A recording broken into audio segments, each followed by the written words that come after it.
Welcome. If you want to activate one hand mode in your Samsung Galaxy S10, for the first go for the settings, tap on the search pool and type here one.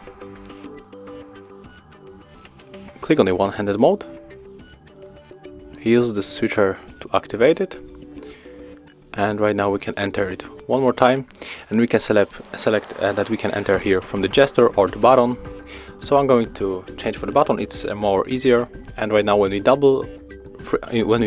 tap 3 times on the home button, we are going to enter on the one hand mode. If you want to get it on the left side, just click on this arrow right here, and right now we are able to reach a very part of the screen with our hand. And if you want to exit, you have to click on the arrow outside.